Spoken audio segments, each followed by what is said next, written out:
Hey everybody, I'm Dale Earnhardt Jr. and this is the Dirty 30. The best highlights from all of our podcasts this week. 30 minutes every single Friday. The Dirty 30 coming at you. Let's get right to it. The big one, who's to blame for the wreck? Why is everybody so wanting to blame somebody for this? Yeah, it's just it's plate racing. Yeah, just it happens. That's fine. That's your opinion, but that's when there's a wreck, there's always who's to blame for it. Like people, Nope. This feels different. I've been around this shit a long time. And when the big one happens, it just happens. It just fucking happens. Well, I think there's also a little debate because you had Denny blaming Bubba, and then that didn't happen till he got home. But like as soon as this wreck happened, like there's been this sort of conversation that started immediately. Like, whose fault was it? We got to find somebody. We got to settle this. Yeah, well, I mean, if you want to go back even to exit of turn 4, the wreck starts when Joey gets up off the bottom and leaves the lane for Kyle. They get 4 wide. When you get 4 wide, the room for error is way less. And when a car moves a little bit, like Bubba gets not even a big bump from the 5. Yeah. He moves, a foot and a half to the left, and he's hooked. Yeah. So, but the wreck really starts. I just don't. No one it's just racing. Yeah. I don't know that we need to be so. Blaming. Yeah. It's just like this fucking insistent fucking. I mean. Do you not see that? Yeah, it's like cutthroat, man. It's like somebody has to be blamed. It's like as we're going through time, right? As we're evolving, like we're having to be more. There's this insistence to like. This was his fault or this was this person's fault on everything, and like this kind of shit right here is just what might happen today. It could, yeah. When you go to Daytona or Talladega, and. In the past, when there's been big wrecks like this, yes, there will be a quick, well, I could see what happened there. That guy hit this guy, and that guy wrecked that guy. He moved this way, and it's his. There's a person at fault for sure. But it's like this. This has been like this was like a 2-day conversation that Denny had to finally settle. Would you rather have this? Or the 2x2 where nobody makes moves? I'm just wondering. No, I'm just asking Travis. Like, why you're acting like I don't want like. I'm just asking. I'm not acting like you want it. My question, Travis, is like, why was it so important for everybody to figure out whose fault this was? Because that's what we do in sports. It's not. I don't remember it being what we do in sports. Whenever there's a wreck, or whatever, we always place blame on somebody. To me, it's 3 different people right here, maybe 4. It could be the 5, the 23, could and be that's the 22. fine if that's your take. No one's like, I'm not saying that you can't have this take. Yeah. I'm just presenting the question. But it just doesn't. I don't know why it needs to be like that. Like there's just so many. It's just everyone's so close. We do this in football. We do this in basketball. Yeah, like when there's something happens, who's at fault? What like? Yeah. But it was very aggressive on X and stuff about who was to blame, and what I mean. Like everyone wants to. TJ saw it too. I mean, it's just aggressive. Like who can we blame for this? And then it was very similar to like when Ernie Irvin was catching hell back in the day, and I mean that was like a 8-10 month, maybe a year long, simmering sort of debate or and eventually he had to stand up in the drivers' meeting and tell all the drivers, guys, I'm sorry and I'll be safe. Really? Yes. Wow. He did. Like willingly, or they ask him to do it? I think it was like, hey, it's in your best interest to probably address the crowd here, the next opportunity, because all these guys don't trust you. And he was. Did he wreck anyone that race? No, but there was they had a wreck at Daytona going down the back straightaway. He clipped Bill Elliott or somebody and destroyed the front of the field. It happened again at Talladega, and so Rusty, Dad, I don't know, there's a bunch of guys that kind of were like, look, man. That was Stenhouse for a little bit here. You got to fucking clean this shit up. What's the deal? Like every time we go to one of these tracks, we're worried about your ass wrecking the field. And so he kind of had to say, yep, you're right. Let me get up here in front of everybody at the driver's meeting. This was back when the driver's meeting was literally just the drivers. There weren't any fans, no cameras, none of that bullshit. Of course, there was a camera there. I think they captured it. But not all the pomp and circumstance. Wasn't a show. Yeah. And he gets up and he goes, hey, I f***ed up, guys. I know y'all are worried. I know it looks terrible. I want to fix this. I want y'all to feel comfortable racing me. I'm going to work hard to not create more problems. I want y'all to know that I'm, understanding what's going on. I had, and that was, I don't remember too many instances where it was like so electric, in terms of like, who the did that? We got to get to the bottom of this, Yeah, social media is bigger now than it's ever been. I know. But this is a good, I guess I'm just saying this I'm not is a used good to it. thing, You think it's though. a good thing? Yes. I don't know, Wait, man. so you'd rather fans not freak out on social media? No. I think that there is a good hour-long window, but the race is going to continue, right? The race is going to continue. Let's get back. Let's go on and watch the rest of the race. Yeah, but then you have shows that that's how this works. I suppose, yeah. We'll just blame Freddie and be done with it. I've watched the wreck over and over, and I still don't know who's at fault. Freddie, yeah. Freddie probably cleared What him. did everybody determine? Because there's some people saying that Kyle Larson hit the 23. Do we need a poll? And then but it looks like, the 23 and who the 8, are sandwiched between the 22. Like, should have Joey backed out? Like, what? Who's? I know Denny said Bubba was at fault. How does he discern? I mean, what was his reasoning behind Bubba? Because Bubba didn't know he was 3 wide, he comes down. I think that's Bubba's the one that changed the lanes, moved lanes a little Gotcha. bit. So Yeah. I think we need a Jeff Gluck wreck poll. Listen, I saw Austin Hill's comments. I guess he was thinking, man, why didn't they help us? They don't, Junior Motorsports. I just didn't feel like I had a lot of help from a lot of people naming from that guy, namely Junior Motorsports. And I didn't read the comments, so I don't want to take it out of context. But with all due respect to Austin Hill, he's got the best track record in the Xfinity Series at Daytona, Talladega in the last handful of years. And For so, sure. yeah. And so I tell my guys, I'm like, listen, if you want to run second, help Austin Hill. If you want to, if you push Austin Hill out into the lead with a couple laps to go, he's fucking hard to get around. Mm-hmm. And so here it is, the quote right here. We never have the JRM cars help us, Hill said after being released from the Oakville Care Center. Doesn't matter if they're Chevy Alliance or not. They don't help us at all. They'd rather work with a Toyota or Ford than us. We really know that our backs are against the wall with the JRM cars. Yeah, I would agree with that. I tell our team, if you want to run second, help that 21 all you want. Yeah, you'll go to the front, but you won't, your likelihood of beating him and winning the race, it kind of, goes down. Your chances of winning the race go up when you don't help him, right? And so, I mean, the one year we wrecked all 4 cars, making sure he won the race. Yeah, I mean, yeah. I just, it isn't so much personal as it is. Look, that guy's the one guy that's going to be the toughest to beat at that racetrack, and so you kind of have to learn over time that you do need to limit how much you help him. yeah, because if he's in front of you, you're not getting him. It's a sign of respect. That If you're helping him, you're increasing his chance of winning the race. So, I tell him openly. I'm like, look, I wouldn't help the 21. I would try to do everything I could to make his day as difficult as possible. And at that particular racetrack. So, yeah, that's just kind of, ended up working out good. And that was probably the best solid finish for like all the JRM cars, like as a group together and stuff, like working with each other. And that's right. So that was good to see. Got Chase Briscoe here on the Dale Jr. Download. It's been a minute since we've had you in here. The racing has been a work in progress. Yeah. What's it felt like for you, I suppose, to go through this year? You're kind of now in a place where you're established. Would you say?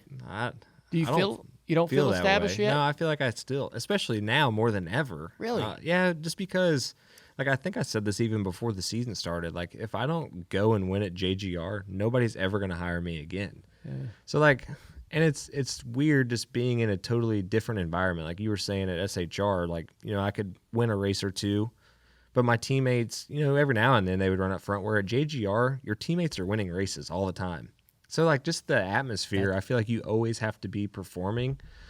So, I mean, yeah, I still don't feel like I've made it per se. I feel like you can't lose that. Otherwise, you can get, kicked out the door really quickly. But it has been very interesting just going to JGR and just I almost feel like I've started my career over again, truthfully. Like just the expectations at SHR and just going to the racetrack, like it all felt so different than what I'm doing now.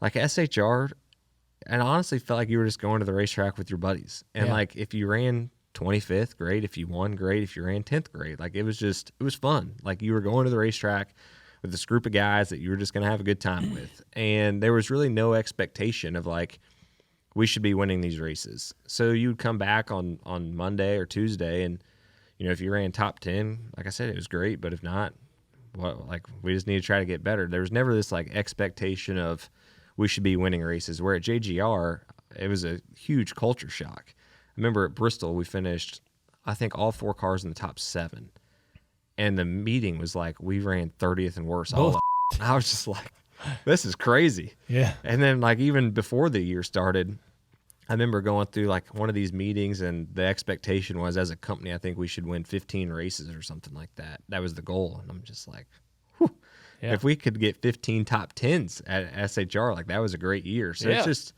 it's different. And that's still taken me a little bit of time to get used to. And just like the prep work, everything is more work just because the expectation is so much higher. But it is more fun going to the racetrack and, battling for a win. It feels very similar to Xfinity, where like when you go to the racetrack, if you do your job right and you execute, you should be in the top 5 to 10 pretty much every single week in the Cup Series, which is crazy compared to the last, 4 or 5 years of my career. What is it like when you hear the media pick you as one of the guys not to make it out of the first round? I like it. I feel like it motivates me. Yeah. I read everything. Like Really? Oh yeah. I love the negative. Really? Yeah. I don't know why. You're not a negative guy. No, but I feel like that stuff motivates me because like my whole life, everybody said you're not going to make it and you try to prove them wrong. Mm-hmm. So yeah, I like that. There was a guy yesterday I saw, that Randy the plumber. Have you ever seen that? Oh yeah. The loud guy. He said not a legitimate shot. And I was like, oh man, I bookmarked it. You can't give that guy any time.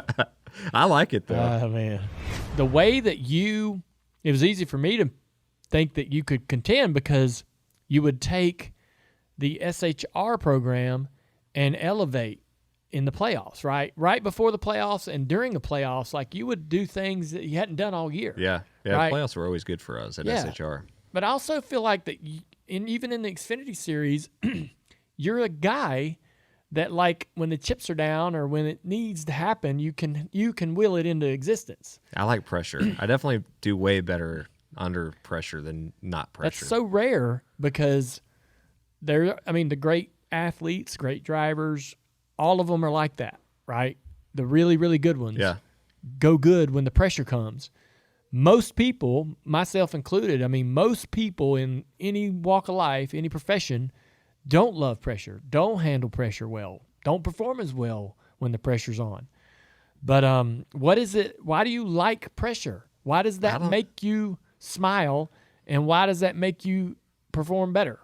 I don't know. I think a lot of it is just, my upbringing, right? Like the sleeping on the couches and volunteering, like there was always no other option. And you would get, maybe it was a one race opportunity and like you better perform and all your chips were on the table. And if it doesn't work out, like you're going back to Mitchell and you better find a job that pays decent. Mm-hmm. So I've always just loved those high pressure, like this is the moment you have to show your worth. And I don't know. I've always been that way for whatever reason. And it's only, Ben, I feel like over the last couple of years, I've been able to show that because at times, when I was getting my first ARCA start or something, right? Like nobody knows what's going on behind the scenes. Mm-hmm. But now that you're in the playoffs and in the spotlight, people get to see it a lot more. And if you look statistically, the playoffs and when the pressure's on is normally when I perform the best. And that kind of midsummer where nothing's going on, I normally suck really bad. So I don't know why that is. I've always been somebody that, even I remember as a kid, like playing baseball, basketball, like I was always like a gamer, right? Like practice stuff, I was terrible. But when the pressure was on, I always would be my best for whatever reason. Yeah, I think coming into Darlington is a track where you could, again, like continue to show like this, like this team's a contender. You got some great memories there. I know you say you didn't run good there last time, but what's different now compared to 6 months ago? I definitely think I just have a better understanding of the car and just what I can get away with and push and just how it drives, like the feel of it. And the hell is so different? That's a great question because I thought when I came here they were going to drive exactly the same parts and pieces. And even Bell, I remember him saying, "Oh yeah, it's going to drive just like what you're used to. You're just going to go faster." And I'm like, man, you have no idea what I was driving before. What are the sensations or something? It literally it has more grip, it turns better, and it goes faster. It's unbelievable. It's a great feeling. Yeah. Like it just doesn't feel bound up. It just has a way better balance. I mean, it literally feels like you're on sticker tires versus like Kansas. This is a great example. Kansas at SHR, I could not run a single lap where I didn't come all the way out of the gas in turn 1 and 2 in the race. Not on stickers, anytime. Lap 30 to 40 on tires, I'm carrying more throttle in a JGR car than I could at an SHR car. Damn. And I can almost run dang near wide open all the way around 1 and 2 on stickers. Like I could have never done that. Just the setups or whatever. Like they just have so much more grip and capability. It's mind blowing. And I feel like that's where qualifying, like that's been the big thing is even at SHR, I feel like we would qualify really good, but we would be say 6th to 10th. So people don't really notice how good we're really qualifying, where now the car just has so much more capability, it ends up being fastest. And you've spent the first half of the year, I'm asking a question. You spent the first half of the year getting out of the car going, damn, I underdrove it. It had every more. time, yeah, every single week. Like Texas, getting into one, like I had a pretty good idea of where I'd always had to lift in qualifying. And I went there and I lifted. And as soon as I lifted, I was like, what have I done? I could have ran wide open, I think they wanted to. Like, it's crazy. Really? Just the capability in the car, yeah. In a perfect world, like what are some of the extracurricular things that you'd be doing? What are some of the cars that you want to drive, haven't drove, outside of your cup job and responsibilities? Yeah, that's a good question. The sprint car thing, that's all I've done, right? Yep. I started racing sprint cars when I was 13 and up until last year, I still did it. And last year, I just kind of had this, I don't know, I ran probably 20 sprint car races, and every time I was out there, I was truthfully driving kind of scared. Like, I didn't want to get hurt. A lot of my buddies had been getting hurt and paralyzed, and I'm like, what am I out here really doing? Like, I know when I'm going out there, I'm not doing it to win. I was just kind of going to have fun. It was kind of like a golf game, right? It was a no stress. And we had twins coming, obviously, in October. And I went and ran during Brickyard weekend. I ran at Bloomington Speedway, which is my home track. It's where I grew up racing every Friday night. And I got done with the feature, and I had a race-winning car. And I ran like 5th or 6th. And I just decided right there, I'm done. I'm not doing it anymore. And I came in, told my dad, and he was like, well, why didn't you tell me beforehand that this was going to be your last one? Like, I would have enjoyed it a lot more. And you don't know that. Yeah, I was just like, I'm retired. I'm done. Hey guys, I'm back in the Dirty Mo Media studio, and this week I have with me Lorra Bowyer. Apparently, there's a new dating app in her city for dog lovers. So you can like post their dog, and that's how you match with each other, I guess. So she's wondering, what kind of dogs would you think would be a red flag for a guy to own? Ooh, I don't think that any of them. Do you think a dog, any type of a breed, is a red flag? Kinda. Like if there's like a big old guy with like a little tiny like Shih Tzu or something. What if he rescued it? If they just don't, you kind of end up looking like your dog. So maybe like that would be odd. Yeah. They do say like you picked something that like matches you. Like I feel like a man should have a masculine dog. You know what I mean? Like no. If they show up and no, I struggle with that one. You're like, what happened here, and why did you end up Why with do you that have tiny this little dog? tiny like? I don't know. What's another little tiny like a Shih Tzu, A like Pomeranian that's what, or a Chihuahua. Yeah. And they're like, hey babe. And you're like, shouldn't you have like a lab Is that or your like grandmother's dog? Yes, it better be. Or his. He's using his grandmother's dog to get dates. Yeah. That has happened way more than not. There's people doing that on the Yeah. app, for You sure. guys don't have small little tiny girly dogs, do you? No, I have a lab. See, a lab or like a German Shepherd or something. Yeah, like Something exactly. tough. I know a Tough. guy who's like, he was a big buff dude, like 6'4", built nice. he had that little terrier just like on his Like a little, hand, and he was showing it around to girls in bars. And I thought it was a real yeah. cheap way to do that, but I was like, that's not gonna work. Like, who wants She a little loves the yapper? dog, but she's not going to go home with him. She's going to Yeah. hold your dog for you while you're at the bar, but Yeah. she's not going to go home with you. No, Right. exactly. A golden retriever that just comes up and like lays on its back. Yes. That's what you want. Like, Yeah. who's the guy on TikTok that's got that big dog that like he travels with? It's like a sheepdog. Have you ever seen that? No. And he like puts it in his backpack and like travels with Oh, this I big have old seen that. sheepdog. Like he hikes with him on his I'm back. like, that's cool. Yeah, that is cool. That is cool. Yeah. What about if he owns like a cat or something? Dale had cats. He also had dogs, but yeah, he's like an animal lover in general. Yeah. They were big cats, like huge, a Maine Coon and a Manx. Like they were giant cats. Oh, those are kind of cool Yeah, cats. they were neat. Would be the coolest animal that you go over like and he's got? Honestly, a dog. Really, a dog would be it? If a guy's got like lizards and snakes and stuff like that, I'm out. You know what Clint wants? A kangaroo. What? Oh, that's cool. I'm like, what? Because we need it. But I think that's kind of cool. I mean, what if it kicks you? Well, You're done You got for. kicked by a kangaroo. yes. But wouldn't that be cool to be like, hey, here's my kangaroo?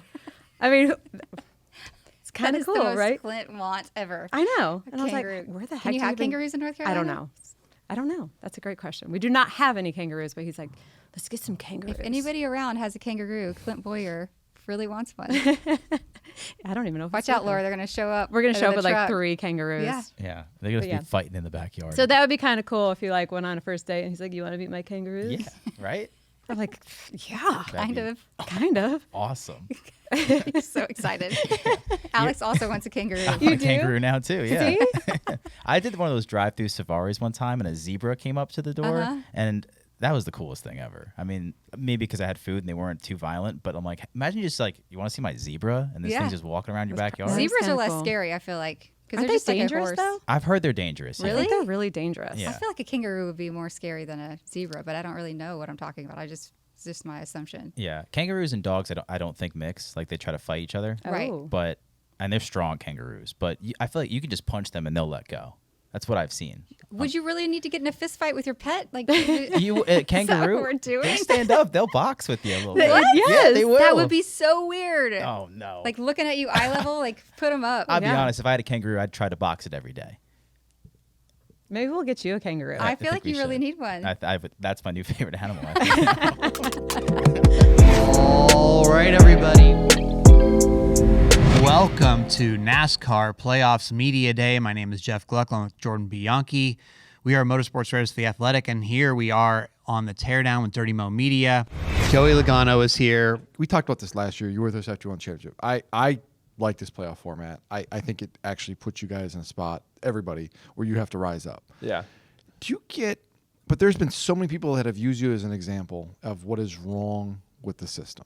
Oh, yeah. Do you get tired of that? Yeah, Do it you pisses me off. Yeah. Absolutely. Absolutely. Takes me off all the time. But I'm also like, fine, change it. We'll go win it again. And that's got to be your attitude with it, right? So, I mean, I think most likely, right, there'll be some kind of adjustment more than likely at some point. And you just see what it is and you adapt to that and then you do what it takes to win that. And I would, knowing you, I would imagine that they change it to whatever it is. You win that championship, you're going to love to kind of. Oh, that was going to be the best one. I'm looking forward to that one. That would be the best one. Is like, just because you like, I don't know, like they'll like get out and like I told you so moments. Like those feel really, really good. Like that's an extra motivator for sure. That's who you are in the playoffs. It seems like you are the told you so guy. Like 2018, the big three doesn't matter. Yeah, you know. right. I mean, the year you know this. I mean, last year's example. Yeah. You win at Atlanta, then you win at Vegas, and then it's like Yeah. you are the told you so guy in a lot of respects.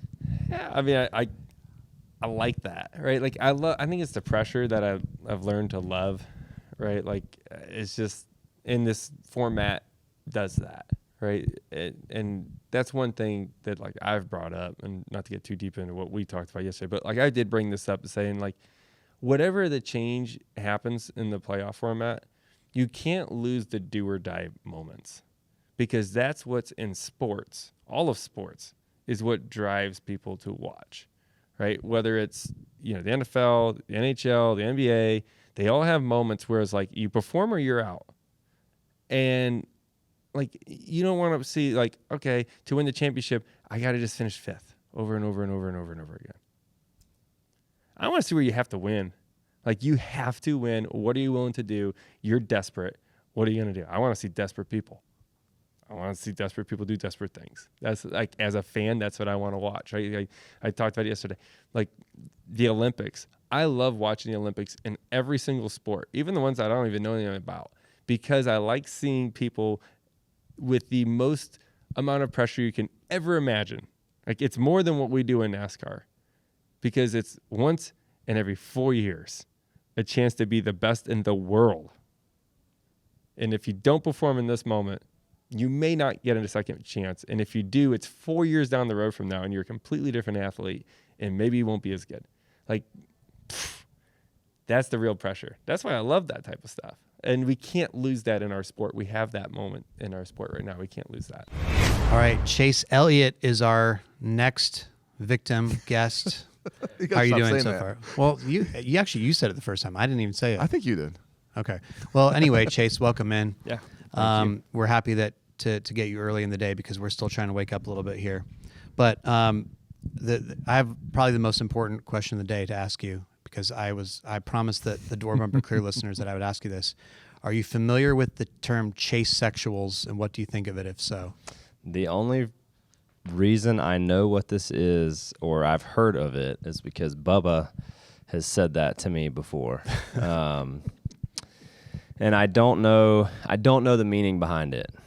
And yeah, I don't know what the meaning is, but I kind of like some sort of a fan. I mean, club. some of your fans are openly calling themselves that. Okay, they're just that's labeling kind of what I themselves thought that. Yeah. based on the context of how he said it. But I don't know if I was a fan of somebody that I would personally call myself that and use somebody's name, but some of them are all about it. Me either. So. But that's okay. If that's how they want to roll, that's cool. Okay, cool. I was just wondering if it had been on your radar, so there you go.